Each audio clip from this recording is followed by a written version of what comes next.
त्रिकोणमितीय अनुपात में क्या रहता है, कुल 6 प्रकार के अनुपात निकालते हैं। 3 प्रकार के अनुपात आप निकाल लोगे ना, तो उसका 3 वाला जो होता है उसका सेम उल्टा होता है, तो आप 3 निकाल लो, 3 इजीली निकल जाएगा। तो उसके लिए मैं आगे चलता हूँ, यहाँ पे लेके चलता हूँ आपको, यहाँ पे दिखाता हूँ। एक मेरे पास संपूर्ण त्रिभुज है, मैं 2 त्रिभुज बनाऊंगा, ए बी सी। ये कौन सा त्रिभुज है, समकोण त्रिभुज है, मतलब कि इसका एक जो एंगल है वो कितने का है, 90 डिग्री का है, तो ये समकोण त्रिभुज है। और यहाँ पे मैं एक न्यून कोण लिया हूँ, मतलब समकोण त्रिभुज में ना 2 कोण क्या होता है, न्यून कोण होता है, और एक क्या होता है, 90 डिग्री का होता है। इतना तो याद रखना पड़ेगा, ये तो आपको पता होगा, 8वीं 9वीं पढ़े होंगे। तो ये कोण क्या है, न्यून कोण है। मैं यहाँ पे लिख भी देता हूँ,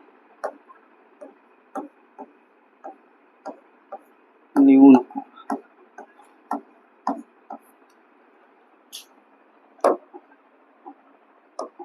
एक और त्रिभुज बनाता हूं मैं,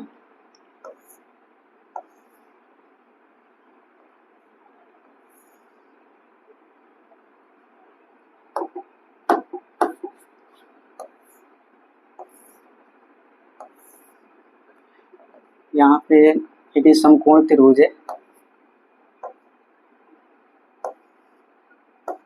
ए बी और सी।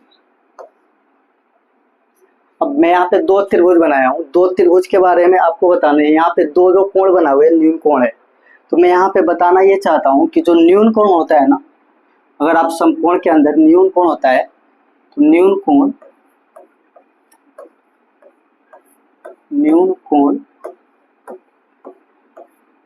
की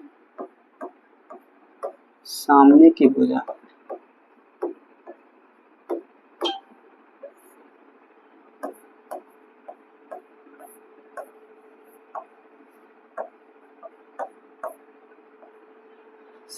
भुजा क्या होती है, लंब होती है।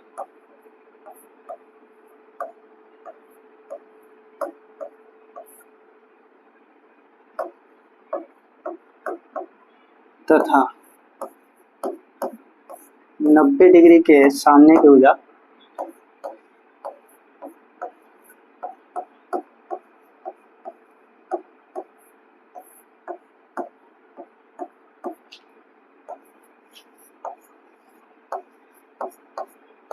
कण होती है।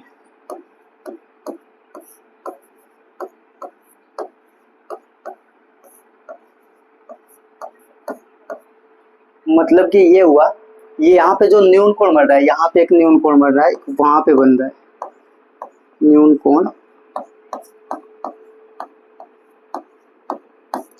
तो इसमें आप देख के बता दो कि ये न्यून कोण बना है, तो इसके सामने की भुजा क्या होगी, लंब होगी। तो यहाँ पे मैं लिखूंगा लंब, और जो 90 डिग्री का कोण बन रहा है उसके सामने की भुजा क्या होती है, कर्ण होती है। तो इस वाले में मैं लिखूंगा कर्ण, और जो तीसरी भुजा होती है वो क्या होती है, आधार। तो ये आधार हो गया।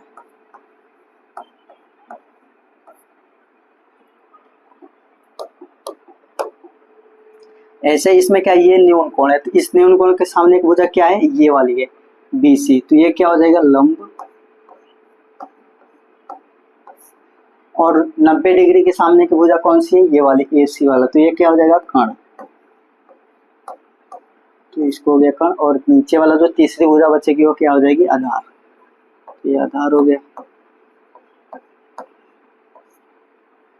मैं इसलिए बताया कि जो आप त्रिकोणमितीय अनुपात निकालोगे उसमें आपको 3 चीज पता होना चाहिए, लंब, कर्ण और आधार। ये 3 चीज पता होगा तभी आप त्रिकोणमितीय अनुपात निकालोगे। इसके लिए आपको ये जानना जरूरी होगा कि कर्ण कौन सा है, लंब कौन सा है और आधार कौन सा है। अगर ये नहीं पता है तो फिर आप त्रिकोणमितीय अनुपात नहीं निकाल पाओगे। तो इसलिए आपको पता होना चाहिए कि ये कैसे हम निकालेंगे, लंब कौन सा है, कर्ण कौन सा है, आधार कौन सा है। तो मैं इस वाले त्रिभुज में किसकी बात कर रहा था, A, C और B के बारे में। और ये वाले त्रिभुज कौन सी थी, ये वाला त्रिभुज था त्रिभुज, और CAB। ये जो बीच वाला होता है ना, इसके बारे में हम बात करते हैं। मतलब जो कोण निकालना होता है वो बीच वाला होता है। तो मैं इस वाले थीटा की बात कर रहा था, तो C का निकाला, और इस वाले थीटा की बात करा तो ए का निकाला।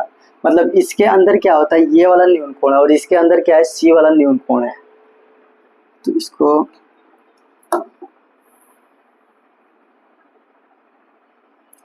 अब इतना आपको समझ आ गया होगा कि कैसे निकालेंगे। आपको इजीली याद करने के लिए एक तरीका है, आप यहाँ पे निकालो लाल बट्टे कप का। ये वाला तरीके से आप याद मतलब आसानी से निकाल सकते हो 6 त्रिकोणमितीय अनुपात। तो सबसे पहले इससे तो आपका 3 निकलता है, इस वाले फार्मूले से क्या निकलता है, इस वाले ट्रिक से आपका 3 निकलेगा। क्या क्या निकलेगा, साइन थीटा, कॉस थीटा, फिर टेन थीटा। अगर ये 3 निकाल लिए आप तो फिर 3 आसानी से निकाल सकते हो उसका उल्टा करके। तो यहाँ पे क्या है, साइन थीटा इक्वल टू क्या होता है, लंब बट्टे कोण। तो लंब लिख लूंगा, लंब बट्टे कोण।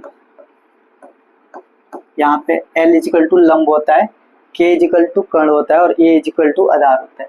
मैं नीचे लिख भी देता हूँ यहाँ पे, जहाँ L इक्वल टू लंब, K इक्वल टू कर्ण और A इक्वल टू आधार।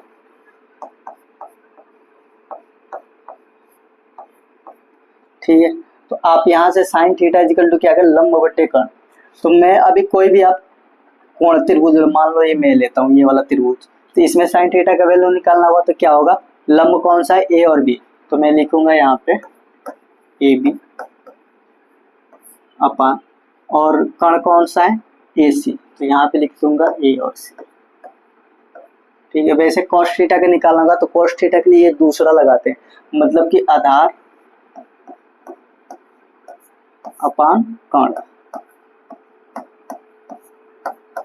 इस वाले त्रिभुज के लिए बात करें तो आधार कौन सा है, बी और सी, बी सी अपान, और कर्ण कौन सा है, ए सी। इसे निकले। वैसे ही टेन थीटा की बात करेंगे तो टेन थीटा के लिए लंब बट्टे आधार होता है। तो यहाँ पे लिख देता हूँ लंब बट्टे आधार, और लंब इसमें कौन सा है, लंब आपका है ए बी। तो यहाँ पे लिखूंगा ए बी अपान, और आधार कौन सा है, बी सी। तो ये आपका 3 त्रिकोणमितीय अनुपात निकल गया। अब ऐसे ही 3 निकला हुआ है ना, तो इसका उल्टा कर देंगे तो क्या होगा, 3 और निकल जाएगा, आपका 6 त्रिकोणमितीय अनुपात निकल जाते हैं। इसको थोड़ा सा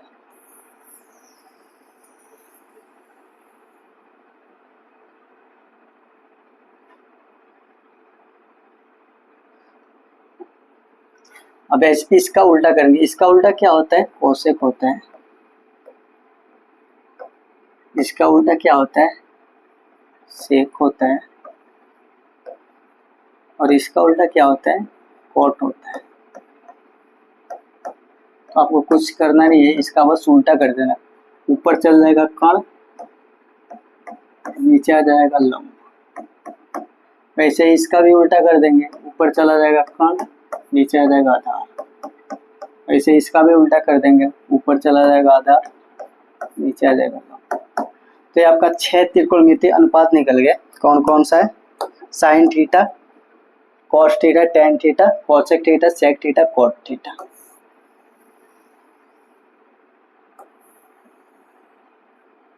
तो ये आपके 6 त्रिकोणमितीय अनुपात निकलते हैं। अब एक और बात सिखाता हूँ आपको कि जो इससे थोड़ा सा आगे चलते हैं तो आता है पाइथागोरस प्रमेय। कौन सा प्रमेय आता है, पाइथागोरस। दूसरा पेड़ है इसका।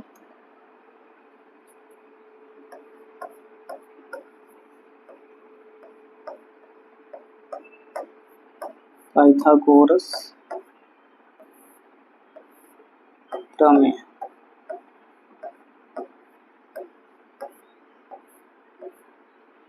पाइथागोरस प्रमेय के अनुसार क्या होता है कि जो कण वाले होते हैं ना, ये मैं आपको बनाता हूँ,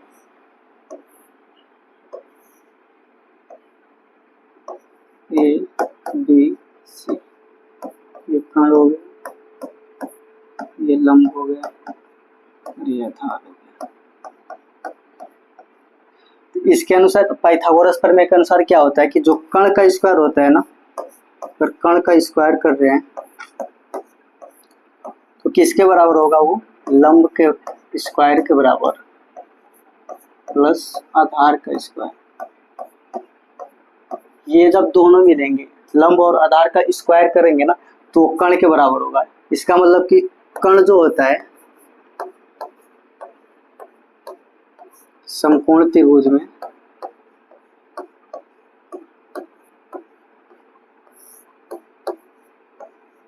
सबसे बड़ी भुजा होता है।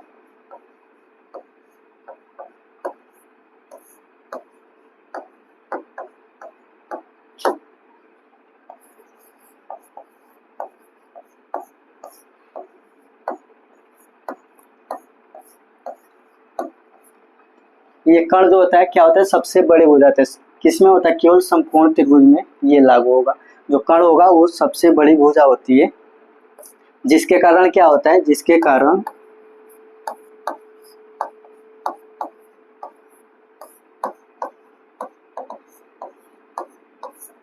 साइन थीटा व कॉस थीटा का मान जो होता है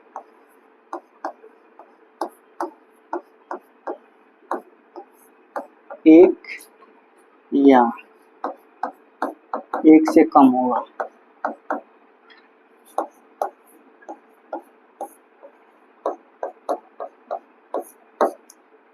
क्या बोल रहा हूँ कि यहाँ पे जो कण का भुजा होती है ना सबसे बड़ी होती है, जिसके कारण क्या होता है साइन थीटा और कॉस थीटा का जो वैल्यू होता है वो क्या होगा, या तो एक होगा या फिर एक से कम होगा।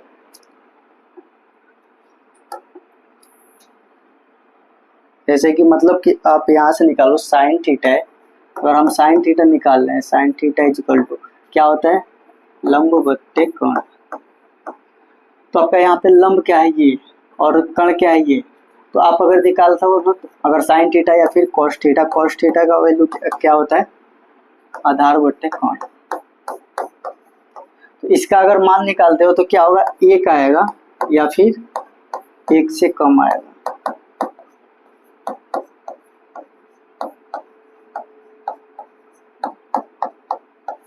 वैसे ही क्या है कि कोसेक थीटा और सेक थीटा का वैल्यू जो होता है एक से ज्यादा आता है, मतलब कि एक आएगा या फिर एक से ज्यादा आएगा। कौन कौन सा, कोसेक थीटा और सेक थीटा का वैल्यू एक से अधिक या एक के बराबर आएगा।